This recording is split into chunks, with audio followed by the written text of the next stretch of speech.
আপনি যে এই ভিডিওটি দেখছেন এটা কোনো আফ্রিকান বা সাউথ এশিয়ান দেশ নয়। এটা হলো নিজেকে সুপার পাওয়ার বলনেওয়ালা চীনের ভিডিও।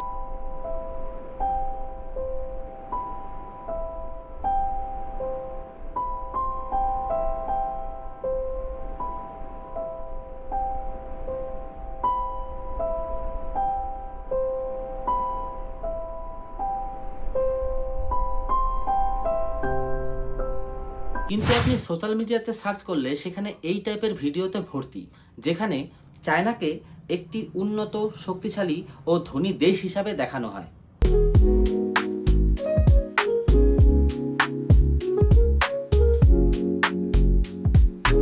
শুনলে অবাক হবেন, এই জাঁকজমক ভরা শহরগুলো চায়নার শুধুমাত্র 20%। বাকি 80% অংশ চায়না সবসময় বিশ্ব থেকে লুকিয়ে রাখে। আর সেটার জন্য চায়না প্রচুর পরিমাণে টাকা, ইনফ্লুয়েন্সার এবং পাওয়ারের ব্যবহার করে থাকে। আজকে আমি চায়নার বিষয়ে এমন কিছু তথ্য নিয়ে এসেছি যেগুলো দেখলে আপনি অবাক হয়ে যাবেন। তাই ভিডিওটি স্কিপ না করে পুরো দেখুন। আপনার চায়নার আসল সত্যটা আপনার চোখে অনেকটা স্পষ্ট হয়ে যাবে। চায়না একটি উন্নত দেশ, এতে কোনো রকমের কোনো সন্দেহ নেই। 1949 সালে স্বাধীন হওয়ার পরে চায়নার যে পরিস্থিতি ছিল আর 2026 সালে যে চায়নার পরিস্থিতি, সেটাতে আকাশ পাতাল তফাৎ। কিন্তু তার মানে এই নয় যে চায়নাতে কোনো রকমের কোনো সমস্যাই নেই। দেখুন, চায়নার কাছে প্রচুর পরিমাণে হাতিয়ার আছে, নতুন নতুন হাতিয়ার তারা আবিষ্কারও করছে, তারা পারমাণবিক সম্পন্ন দেশও। কিন্তু চায়নার একটা হাতিয়ার খুব বেশি শক্তিশালী, সেটা হচ্ছে প্রপোগেন্ডা। কিভাবে মিথ্যা কথা ছড়াতে হয়, সেটা নিজের দেশের সম্পর্কে হোক বা আদার্স কোনো দেশের সম্পর্কে হোক। যে কোনো দেশই চায় যে বিশ্বের কাছে সেই দেশের শুধুমাত্র ভালো জিনিসগুলোই ফুটে উঠুক। কিন্তু চায়নার ক্ষেত্রে এটা একটু আলাদা। চায়না এই বিষয়টাকে মরণবাচন পরিস্থিতি হিসাবে দেখে। আর এক এক করে আমি আজ এই বিষয়গুলি আপনাদের সামনে তুলে ধরছি। First of all, China claim করে যে তারা গরিবির হাত থেকে নিজেদের দেশকে বাঁচিয়ে নিয়েছে। কিন্তু যদি ধরাতল দেখা যায় তাহলে শুধুমাত্র 20% চাইনিজ যারা আছে তারাই শুধুমাত্র গরিব রেখার থেকে ওপরে। বাকি 80% চাইনিজ তারা এখনো গরিব রেখার নিচেই বসবাস করতে বাধ্য হচ্ছে। আর এটার মুখ্য প্রমাণ হলো এই ঘোস্ট সিটি। আপনি দেখবেন চায়নাতে এমন প্রচুর সিটি আছে যেগুলো বিল্ডিং রেডি হয়ে আছে, কিন্তু সেটা কেনার মতন লোক নেই। আচ্ছা, যদি প্রত্যেকটা মানুষের হাতে সেই বাইং পাওয়ারটা থাকে, সেই টাকা থাকে, তাহলে পরে এই সিটিগুলো কেন ফাঁকা পড়ে আছে? এটা একটা মেজর পয়েন্ট, যেটাতে বোঝা যায় যে চায়না যে ক্লেমটা করে যে তারা গরিবী রেখার থেকে উপরে চলে গেছে, সেটা পুরোপুরি সত্যি নয়। এবার আসি কাস্ট সিস্টেমে।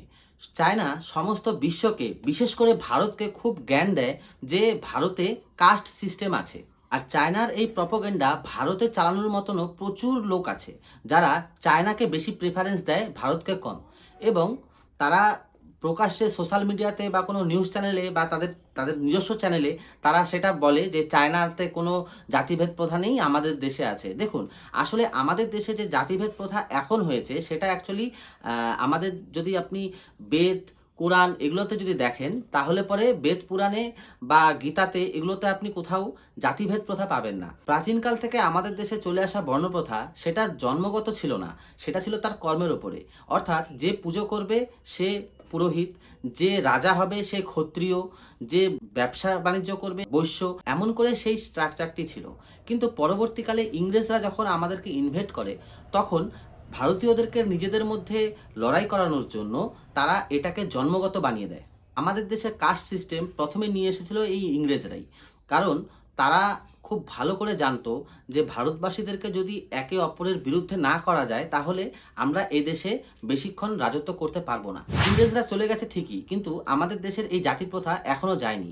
আর এটা বিভিন্ন পলিটিশিয়ানরা ইউজ করে থাকেন তাদের ভোটের জন্য। কিন্তু আমাদের সংস্কৃতিতে এরকম কোনো জাতিভেদ প্রথা ছিল না, সেটা শুধুমাত্র ছিল বর্ণপ্রথা। কিন্তু যদি আপনি চায়নার ক্ষেত্রে দেখেন, চায়নাতে জাতি প্রথা জন্মগত হিসাবে অনুশীলন হয়। চায়নার সোশ্যাল সেক্টর 5টি শ্রেণীতে বিভক্ত। যেমন সবার উপরে থাকে এম্পারার, মানে রাজা, যিনি রাজ করবেন। তারপরে আসে শি। শি ছিল শিক্ষিত সমাজ, যারা রাজার কাজ করতেন, যেমন অফিসিয়াল যেসব কাজগুলো থাকতো সেগুলো রাজার শ্রেণীর লোক করতেন, তারা ছিলেন হচ্ছে শি। তারপরে চলে আসলো নং। নং হলো সেখানকার কৃষক শ্রেণী। পরে আসলো গং।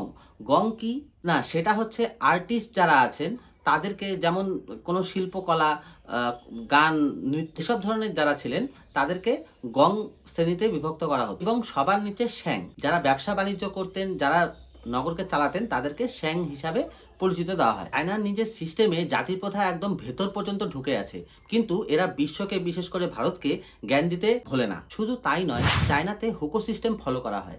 এই সিস্টেম কি?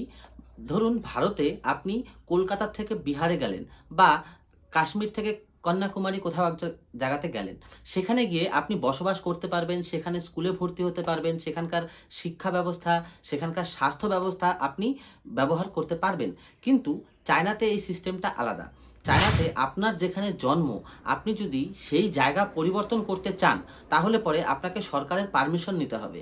আর উইদাউট পারমিশন যদি আপনি গ্রামের থেকে শহরের দিকে চলে আসলেন, তাহলে পরে আপনি না ওখানে কোনো শিক্ষার ব্যবস্থা পাবেন, না কোনো স্বাস্থ্যর ব্যবস্থা পাবেন। আপনাকে সেখানে ভাড়া থাকার জন্য স্ট্রাগল করতে হবে।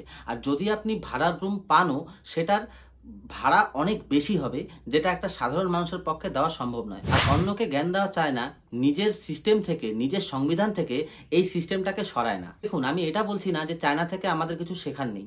চায়না আমাদের ২ বছর পরে স্বাধীন হয় ঠিকই, কিন্তু আজকে তাদের ইনফ্রাস্ট্রাকচার, তাদের ম্যানুফ্যাকচারিং ক্যাপাসিটি আমাদের থেকে অনেক বেটার। এতে কোনো রকমের কোনো সন্দেহ নেই। কিন্তু অনেক বিষয়ে আমরা চায়নার থেকে অনেক বেশি এগিয়ে। যেমন সর্বপ্রথম ডেমোক্রেসি। চায়নাতে ডেমোক্রেসি নেই। চায়না বামপন্থী সরকার চায়নাকে রুল করে। সেখানে কোনো ইলেকশন হয় না, সেখানে হয় সিলেকশন। কিন্তু আমাদের দেশে ইলেকশনের প্রথা আছে। আমরা ইলেকশন করে নিয়ে আমাদের মন্ত্রী, মুখ্যমন্ত্রী এদেরকে আমরা নির্বাচন করি, যেটা চায়না এখনো করতে পারে না। অর্থাৎ যদি ভালো নেতা হয় তাহলে পরেও তাকে ঝেলতে হবে, যদি খারাপ নেতা হয় তাহলে পরেও তাকে ঝেলতে হবে। কিন্তু দুঃখের বিষয় হলো, আমাদের দেশে অনেক চায়না প্রেমী লোক আছে, যারা ভারতকে ছোট করতে এবং চায়নাকে বড় করতে ১ সেকেন্ডও ভাবে না। তারা সবসময় একটা প্রোপাগান্ডাতে রাখে যে ভারত চায়না থেকে ১০০ বছর পিছিয়ে। আচ্ছা, আমি মানছি কিছু, কিছু সেক্টরে চায়না আমাদের থেকে এগিয়ে আছে ঠিকই। কিন্তু কারাপশনের বিষয়েও, হ্যাঁ, আমাদের দেশে যে কারাপশন হয় না তা নয়। কিন্তু চায়নাতে এই কারাপশন জিনিসটা একেবারে ভেতর পর্যন্ত ঢুকে আছে। সামরিক শক্তিতে যদি দেখেন, তাহলে পরে চায়না পৃথিবীতে ২ নম্বরে আসে। কিন্তু কারাপশন এত ভেতরে ঢুকে গেছে যে সেখানকার জেনারেল যারা আছে, তারা তাদের মিসাইলে জল ঢুকিয়ে রেখে দেয় তেলের জায়গাতে। আর সেই তেলের টাকা তারা মেরে দেয়। এট লিস্ট আমাদের ভারতবর্ষের যে আর্মি আছেন, ইন্ডিয়ান আর্মি আছে, তাদের মধ্যে এই কারাপশনটা নেই।